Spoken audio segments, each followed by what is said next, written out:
Morning. Start with. We are done with part 1. Man CPC 11 parts ఉన్నాయని చెప్పుకున్నాం కదా. We're totally done with part 1 and all the 34 sections.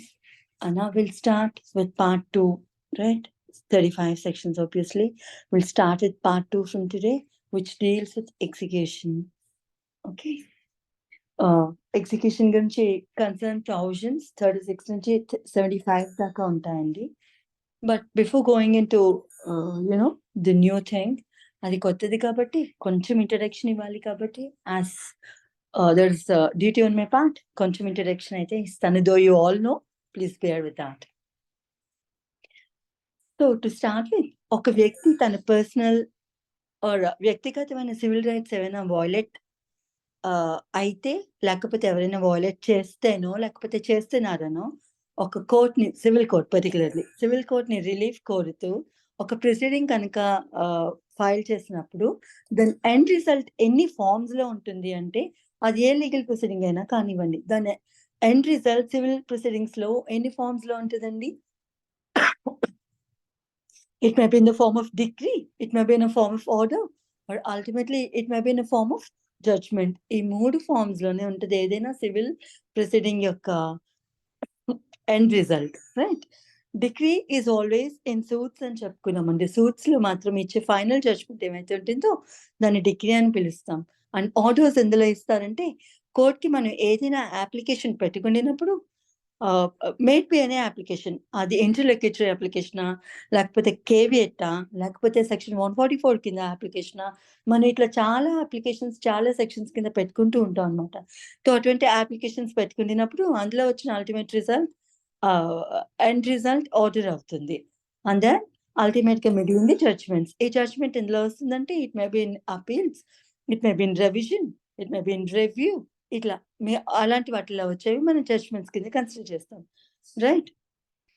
అట్లా వచ్చిన decree order ఏమైతే ఉన్నిందో అది ఎవరికి వ్యతిరేకంగా వస్తుందో వారు దాన్ని అమలు పరిచి తీరాలి. Because it is a final order from the court.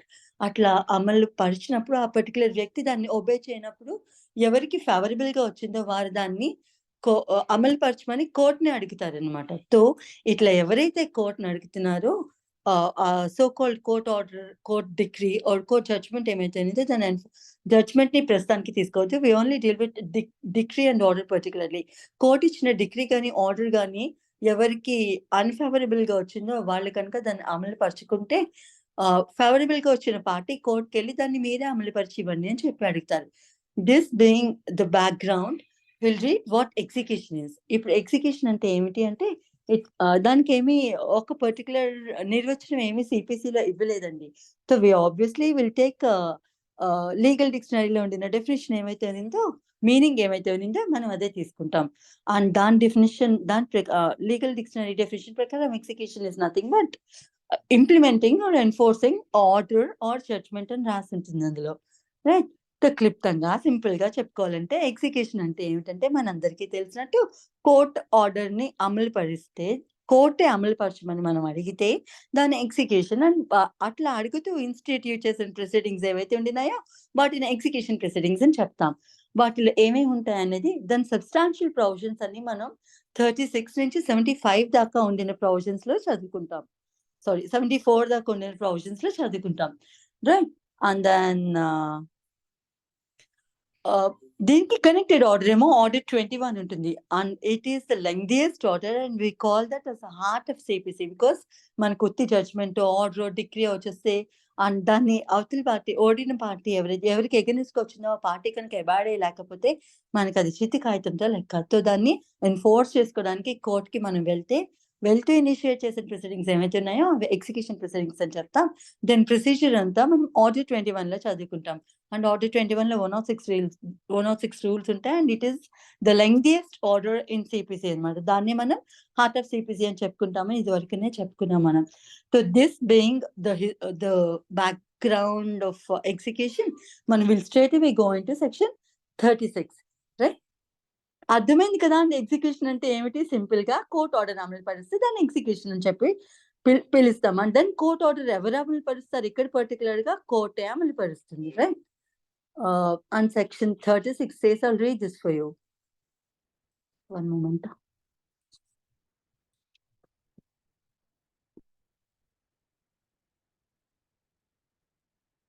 Sorry. చలో రెడీ. 36 ఏం చెప్తుంది అంటే జనరల్ ప్రొవిజన్స్ ఫస్ట్. మళ్ళీ ఇందులో పార్ట్ 2 లో కూడా డిఫరెంట్ హెడ్స్ కింద డిఫరెంట్ సెక్షన్స్ ని ఇంబైబ్ చేస్తున్నారు అనమాట. అవి ఏమిటి అంటే ఫస్ట్ మనం general provisions relating to execution చదువుకుంటాం. అందులో ఫస్ట్ 36, 37 ఉంటాయండి. And will see what 36 says. Application to orders అని చెప్తోంది. I'll read the provision for you. The provisions of this code relating to the execution of decrees, including provisions relating to payment under a decree, shall so far as are applicable be deemed to apply to the execution of orders, including payment under an order. లేదు క్లుప్తంగా simple గా ఒకే sentence లో చెప్పుకోవాలంటే degree execution కి సంబంధించి ఏ rules ఏ provisions అయితే సిపిసిలో ఉండినాయో అన్ని provisions execution of order కి కూడా వర్తిస్తాయి అని చెప్తారు. మనం చెప్తున్నాం కదా decree, order and judgment. So ఇక్కడ పర్టికులర్ గా ఏం టైటిల్ లో చెప్తారంటే ఎగ్జిక్యూషన్ ప్రొసీడింగ్స్ అంటే execution in relation to decree అని వస్తుంది ఎక్కడైనా. But the same rules execution relating to ఒక ఆర్డర్ ని కూడా ఎగ్జిక్యూట్ చేసుకోవాలంటే అవే రూల్స్ వర్తిస్తాయి అని చెప్తోంది 36. Right. Made be include payment of money decrease ఉంటాయి కదా, అందులో పేమెంట్ ఫార్వర్డ్ చేసిన అంశం ఏమైతే ఉందో ఇంక్లూడింగ్ దాట్ అవన్నీ ఆర్డర్స్ కి కూడా వర్తిస్తాయి అని చెప్పింది 36 అనమాట. అండ్ దెన్ 37 చెప్తుంది definition of court which pass the degree. ఇది ఎందుకు చదువుకోవాలంటే ఇది చదువుకునే ముందు ఫస్ట్ 38 చదువుకుందాం అండి. సో దట్ 37 ఎందుకు చదువుకోవాలో మనకు అర్థమవుతుంది. 38 లో ఏం చెప్తారంటే court by which the degree may be executed. ఇప్పుడు మనం ఎగ్జిక్యూషన్ ప్రొసీడింగ్స్ ఇన్స్టిట్యూట్ చేస్తాము అని చెప్పుకున్నాం.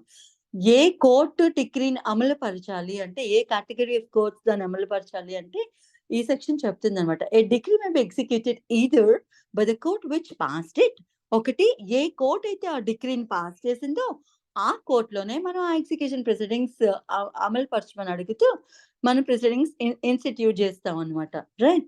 రెండోది ఇంకొక కోర్టుకి ఏ కోర్టుకి అధికారం ఉంటుందంటే by the court which it has cent for execution. అంటే ఏ కోర్టుకి అయితే మనం ఆ పర్టికులర్ డిగ్రీని కానీ ఆర్డర్ని కానీ ఎగ్జిక్యూట్ చేయమని పంపిస్తామో అటువంటి కోర్టుకి అధికారం ఉంటుంది. సో క్లుప్తంగా 2 కోర్ట్స్కి అధికారం ఉంటుంది ఒక డిగ్రీని ఎగ్జిక్యూట్ చేయడానికి. ఒకటి ఏ కోర్టు అయితే ఆ డిగ్రీని పాస్ చేసిందో ఆ కోర్ట్. 2 ఏ కోర్టుకి అయితే దాన్ని ఎగ్జిక్యూట్ చేయమని వేరొక కోర్టుకి పంపించుంటే ఒక డిగ్రీని వేరొక కోర్టుకి పంపించుంటే ఎగ్జిక్యూట్ చేయమని ఆ కోర్టుకి అధికారం ఉంటుంది అని చెప్తున్నారు.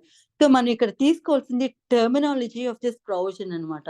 ఇవి మనకి యాజ్ ఇట్ ఈస్ గా కోర్ట్స్ లో వాడాల్సి వస్తుంది కాబట్టి ఇది ఎగ్జిక్యూషన్ ప్రొసీడింగ్స్ మనం చదువుతున్నంత సేపు మనకి ఈ పదాలు ఎక్కడో దగ్గర తటస్థపడతాయి.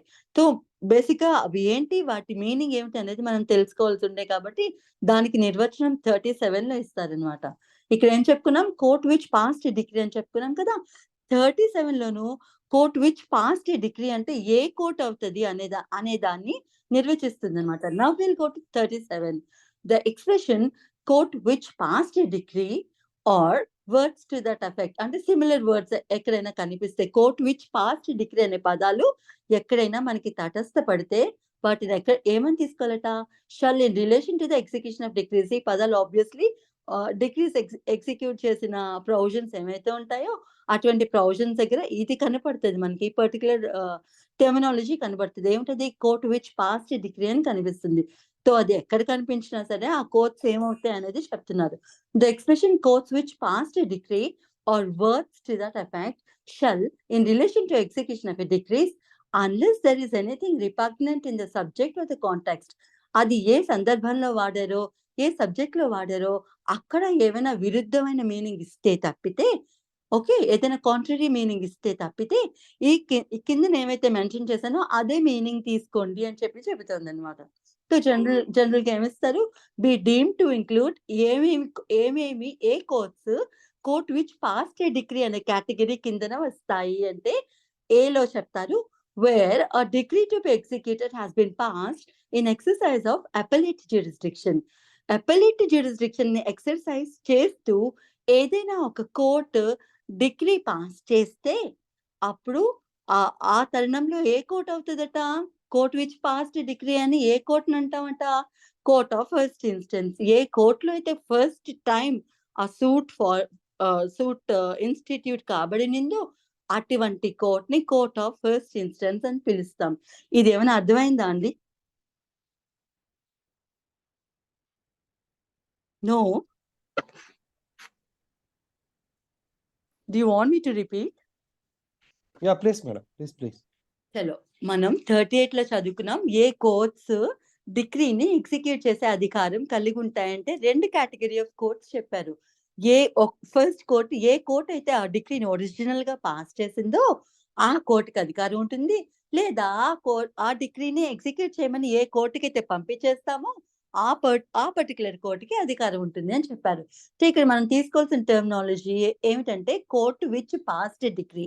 డిక్రీని ఏ కోర్ట్ పాస్ చేసిందో ఆ కోర్ట్ ఎగ్జిక్యూట్ చేయొచ్చు అని చెప్పుకున్నాం. సో, డిక్రీస్ ఏ కోర్ట్ పాస్ చేస్తుంది అంటే మన కన్‌ఫ్యూజన్ ఎందుకొస్తుందంటే అపెలేట్ కోర్ట్ కనుక ఒక డిక్రీ పాస్ చేసి ఉండుంటే పైన ఒక టెర్మినాలజీలో ఏం చెప్తారండి? The expression court which passed decree ఏ ఒకటే చూద్దాంలెండి. Where a decree to be executed has been passed in the exercise of appellate jurisdiction. కోర్ట్‌కి చాలా రకాల జ్యూరిస్డిక్షన్ ఉంటాయి. కొన్ని కోర్ట్స్‌కి అని చెప్పుకున్నాం కదా! అటువంటిది కొన్ని కోర్ట్స్‌కి అపెలేట్ జ్యూరిస్డిక్షన్ ఇచ్చుంటారు. అదెక్కడి నుంచి స్టార్ట్ అవుతుంది అంటే మనం సబార్డినేషన్ ఆఫ్ కోర్ట్స్ చూసినప్పుడు మనకి సీనియర్ సివిల్ జడ్జ్ కోర్ట్ నుంచి స్టార్ట్ అవుతుంది appellate jurisdiction. Junior civil judge court నుంచి వచ్చిన డిగ్రీని ఏదైనా అమలు పరుచుకోవాలంటే జనరల్‌గా డిస్ట్రిక్ట్ కోర్ట్ లేకపోతే ఏ కోర్ట్‌లో అమలు పరుచుకుంటామండి? ఐ మీన్ ఎక్కడికి వెళ్తాం? అపీల్‌కి వెళ్ళాల్సొస్తే? Next higher court. Senior Yes. civil judge court కి వెళ్తాం. The next higher court is none other than senior civil judge court. Right. మనకి జేసీజే కోర్ట్ నుంచి ఒక డిగ్రీ వచ్చే అది ఈథర్ ఆఫ్ ద పార్టీస్‌కి నచ్చలేదు. దాని మీద అపీల్‌కి వెళ్ళాలంటే సీనియర్ సివిల్ జడ్జ్ కోర్ట్‌కి వెళ్తారు కదా! అక్కడ ఒక ఆర్డర్ పాస్ చేస్తారు. దాన్ని we consider it again as appellate decree. ఈ టెర్మినాలజీ కూడా గుర్తుంచుకోండి. Appellate decree. జనరల్‌గా అపీల్‌లో వచ్చింది మనం జడ్జ్‌మెంట్స్ అని పిలుస్తాం. బట్ వాట్ ఈస్ ఇక్కడ అపెలేట్ డిగ్రీ అనే టెర్మినాలజీ ఎందుకొచ్చిందంటే ఐల్ ఎక్స్‌ప్లెయిన్ యూ లేటర్. లేదంటే మీకైనా డౌట్ వచ్చి అడిగుండాల్సింది. సో, ఫస్ట్‌లీ జేసీజే కోర్ట్ నుంచి ఏదైనా అపీల్‌కి వెళ్ళాల్సొస్తే సీనియర్ సివిల్ జడ్జ్ కోర్ట్‌కి వెళ్తాం. సీనియర్ సివిల్ జడ్జ్ కోర్ట్ ఇచ్చిన జడ్జ్‌మెంట్ కూడా నచ్చకపోతే డిస్ట్రిక్ట్ కోర్ట్‌కి వెళ్తాం. డిస్ట్రిక్ట్ కోర్ట్ ఇచ్చిన జడ్జ్‌మెంట్ నచ్చకపోతే హైకోర్ట్‌కి వెళ్తాం. హైకోర్ట్ ఇచ్చినవి నచ్చకపోతే సుప్రీం కోర్ట్‌కెళ్తాం అల్టిమేట్‌గా. రైట్? సో, ఇప్పుడు ఫైనల్‌గా ఇలా అపీల్‌కి వెళ్తూ సుప్రీం కోర్ట్‌కి వెళ్ళింది. ఒక పర్టిక్యులర్ డిగ్రీ అపీల్‌కి వెళ్ళిందనుకోండి. ఇప్పుడు సుప్రీం కోర్ట్ ఒక జడ్జ్‌మెంట్ ఇస్తుంది. దాన్ని we call it as appellate decree. Supreme court జడ్జ్‌మెంటే ఇస్తుంది కానీ దాన్ని మనం అపెలేట్ డిగ్రీ అని పిలుస్తాం. సో, ఏదైనా ఒక కోర్టు ఈ అపెలేట్ జ్యూరిస్డిక్షన్ యూజ్ చేసుకుంటూ ఒక డిగ్రీ పాస్ చేస్తే for example senior civil judge కోర్ట్‌కి అపీల్‌కెళ్ళామని చెప్పాం. సీనియర్ సివిల్ జడ్జ్ కోర్ట్ ఆ డిగ్రీని మారుస్తుందో, లేకపోతే రివర్స్ చేస్తుందో, ఏదైనా కొంచెం ఆహ్, ఆహ్, లేదంటే సేమ్ డిగ్రీనే అమలు పరచమని చెప్తుందో అది మనకనవసరం. మొత్తానికి అదొక డెసిషన్ అయితే ఇస్తుంది కదా! So, we call it appellate decree అనమాట. సిమిలర్‌లీ అపెలేట్ జ్యూరిస్డిక్షన్ కలిగున్న కోర్ట్ ఏముంటదంటే డిస్ట్రిక్ట్ కోర్ట్ అని చెప్పుకున్నాం, హైకోర్ట్ అని చెప్పుకున్నాం. అండ్ అల్టిమేట్‌గా సుప్రీం కోర్ట్‌కి కూడా అపెలేట్ జ్యూరిస్డిక్షన్ ఉంటది కదా! సో, ఈ అపెలేట్ జ్యూరిస్డిక్షన్ ఉండిన కోర్ట్స్ ఏవైనా సరే ఒక డిగ్రీ పాస్ చేస్తే ఇప్పుడు ఆ డిగ్రీని ఎక్కడ అమలు పరచాలి అనేది court which passed A degree అంటే ఇప్పుడు ఏమవుతది? ఫస్ట్ జడ్జ్‌మెంట్ ఇచ్చింది జూనియర్ సివిల్ జడ్జ్ కోర్ట్. ఇది అపీల్‌కి వెళ్తూ సుప్రీం కోర్ట్‌కొచ్చినింది. ఇప్పుడు సుప్రీం కోర్ట్ అల్టిమేట్‌గా ఒక డిగ్రీ ఇచ్చినింది. ఇప్పుడు ఎవరిచ్చిన డిగ్రీ అల్టిమేట్ అక్కడ? Supreme court. Supreme court. Because దానికి మించిన ఇంకొక హైయర్ జ్యూరిస్డిక్షన్ ఏం లేదు కాబట్టి అది అల్టిమేట్ కాబట్టి సుప్రీం కోర్ట్ ఇచ్చింది. అల్టిమేట్‌గా కన్ఫర్మ్ అయిపోతుంది. సో, సుప్రీం కోర్ట్ ఏమిచ్చింది ఇక్కడ? Appellate degree ఇచ్చిందండి. సో, ఇప్పుడు మనం కోర్ట్ విచ్ పాస్డ్ డిగ్రీ అంటే ఇప్పుడు ఏ కోర్ట్ అవుతది? జేసీజే కోర్ట్ అవుతుంది. Why? The court of first instance అన్నారు కదా! యెస్. అది మనకి టెర్మినాలజీ అర్థమైంది కాబట్టి మీరు చెప్పేసారు. కానీ జనరల్‌గా టెర్మినాలజీ అర్థం కాని వాళ్ళు ఏమనుకుంటారు?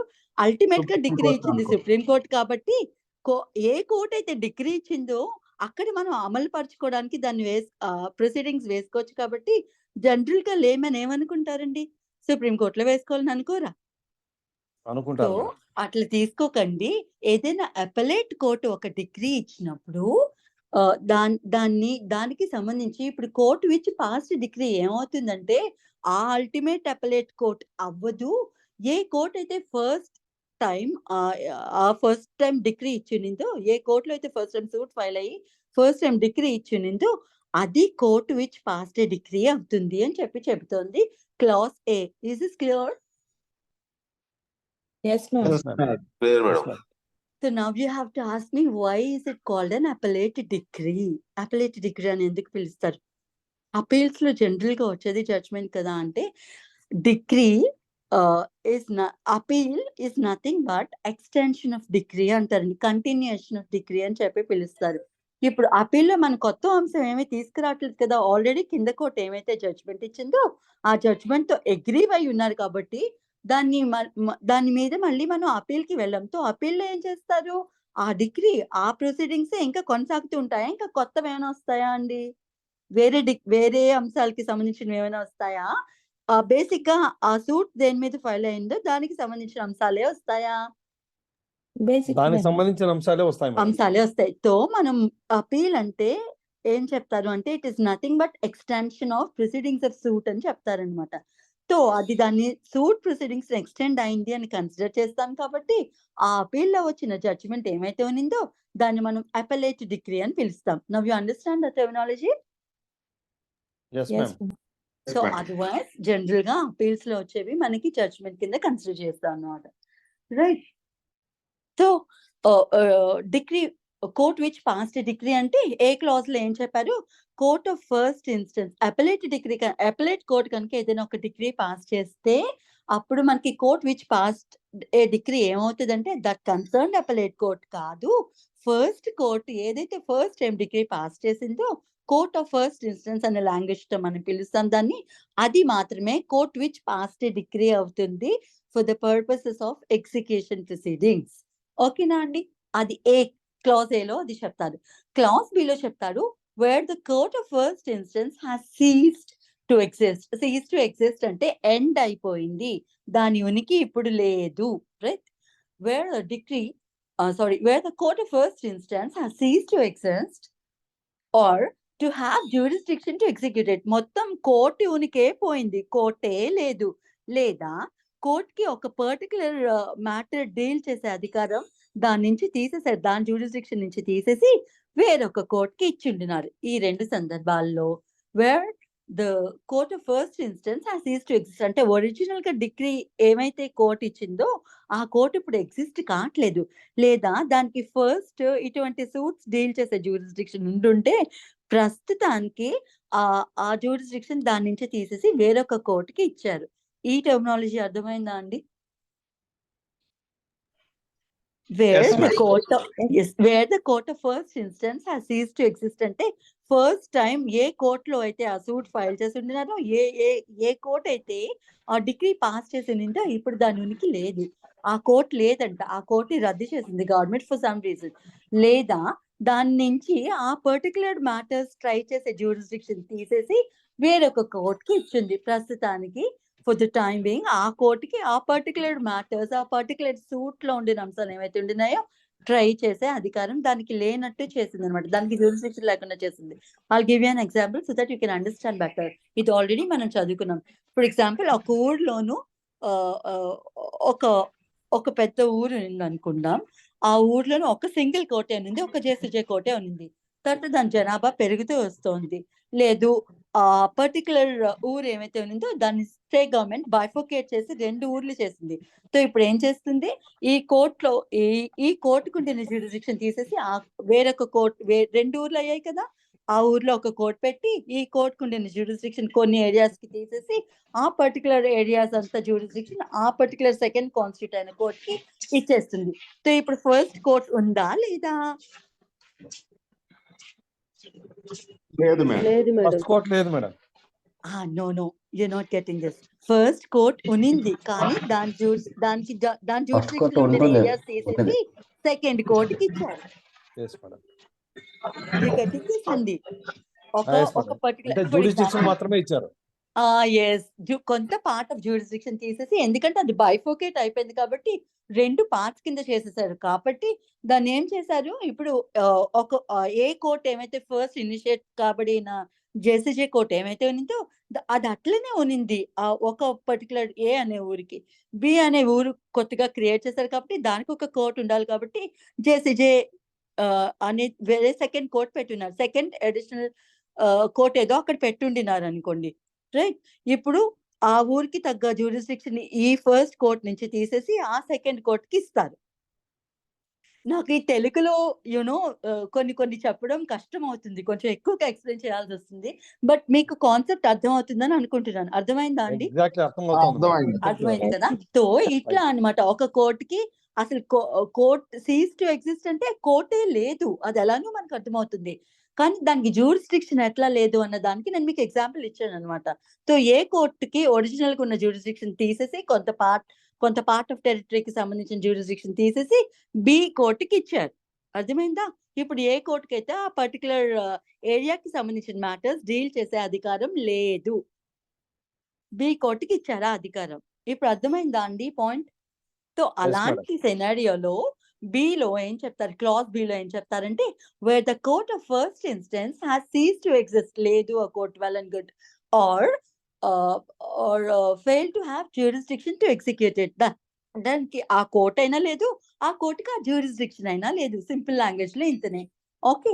అప్పుడు the court if the suit wherein the decree was passed was instituted at the time of making the application for the execution of the decree would have jurisdiction to try such suit.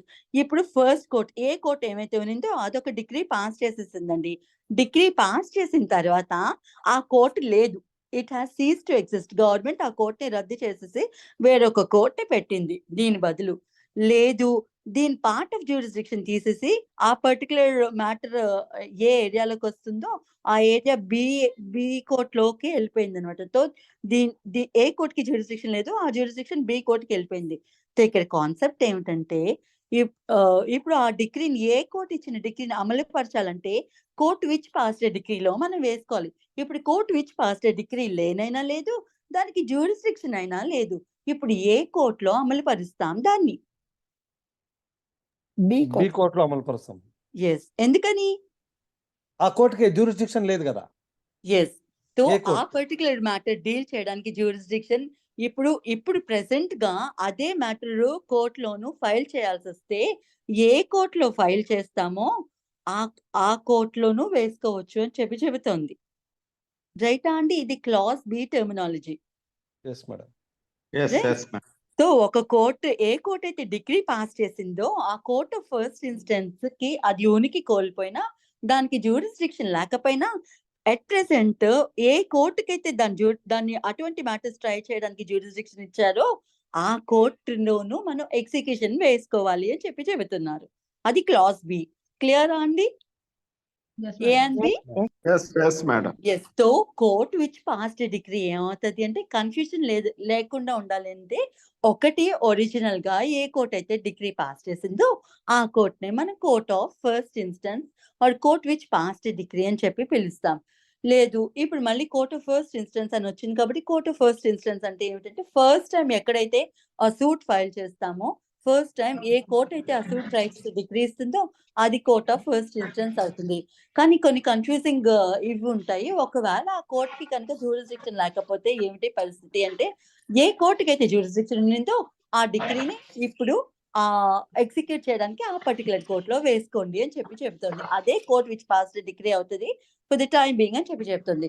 కానీ you have a judgement and amendment with regard to this 1977. Anil గారు disturbance వస్తుంది. Please mute your thank you. So, 1977లో సవరణ తీసుకొచ్చారండి సీపీసీకి. తీసుకొచ్చి అందులో ఏం చెప్పారంటే, ఇప్పుడు 2 కోర్ట్స్ ఉన్నాయనుకోండి. ఒక కోర్ట్‌కి జ్యూరిస్డిక్షన్ ఉన్నింది. ఏ కోర్ట్, బి కోర్ట్ ఉన్నింది. ఒరిజినల్‌గా ఏ కోర్ట్‌కి జ్యూరిస్డిక్షన్ ఉండే. ఇప్పుడు దాని నుంచి తీసేసి బి కోర్ట్‌కి జ్యూరిస్డిక్షన్ ఇచ్చారు. ఈ క్లాజ్ బి ఏం చెప్తోంది, మీరు ఎగ్జిక్యూషన్ కనుక వెళ్ళాలంటే ప్రస్తుతానికి అటువంటి మ్యాటర్స్ ట్రై చేసే రైట్ బి కోర్ట్‌కే ఉంది కాబట్టి ఆ పర్టిక్యులర్ డిగ్రీని ఎగ్జిక్యూట్ చేసుకోవాలంటే ఎగ్జిక్యూషన్ ప్రొసీడింగ్స్ బి కోర్ట్‌లో వేసుకోండి అని చెప్పి క్లాస్ బి ఆఫ్ 37 చెప్పింది కదా. కానీ ఈ సవరణ ఏం చెప్తోందంటే సవరణ చెప్తుంది ప్లస్ సుప్రీం కోర్ట్ ఆర్డర్ కూడా ఉన్నిందనమాట, జడ్జ్మెంట్ కూడా ఉన్నింది. అందులో ఏం చెప్తారంటే మీరు ఏ కోర్టులో అయినా వేసుకోండి, బి కోర్టులో అయినా వేసుకోండి. ఏ కోర్టు కనుక ఎగ్జిస్ట్ అవుతూ ఉంటుంటే దానికి జ్యూరిస్డిక్షన్ లేకపోయినా సరే ఏ కోర్టులో అయినా వేసుకోండి, లేదు బి కోర్టులో అయినా వేసుకోండి అని చెప్పారు. ఇదైతే మనం గుర్తుపెట్టుకోవాలి. ఓకేనా అండి? Yes ma'am. So this is about 37. 37 లో మళ్ళీ ఒక్కొక్క ఎక్స్ప్లెనేషన్ ఇస్తాడంటే ఇంకొంచెం బ్రీఫ్ గా మనకి డిస్క్రైబ్ చేస్తున్నారు. దేనికోసం చెప్తున్నారు? The court of first instance doesn't cease to have jurisdiction to execute a degree merely on the ground that after the institution of a suit wherein the decree was passed or after the passing of decree, any area has been transferred from the jurisdiction of that court to the jurisdiction of any other court. నేను చెప్పాను కదా, ఒక కోర్టులో మనం suit institute చేసిన తర్వాత ఆ court ఉనికిపోయినా లేకపోతే ఆ కోర్ట్ నుంచి పార్ట్ ఆఫ్ ది జ్యూరిస్డిక్షన్ తీసేసి ఒక కొత్త కోర్టుకి ఇచ్చినా సరే మీరు ఆ కోర్టులో అయినా వేసుకోండి, ఈ కోర్టులో అయినా వేసుకోండి అని చెబుతాను. ఇది క్లియర్ అండి? ఇదే సవరణ ద్వారా వచ్చింది. Yes madam. ఓకే, అంతే చెప్తోంది అనమాట. This is about 37. So 36, 37 and 38 are clear? Yes, ma'am. Yes ma'am. Chalo, very good. We'll go to 39. Transfer of decree.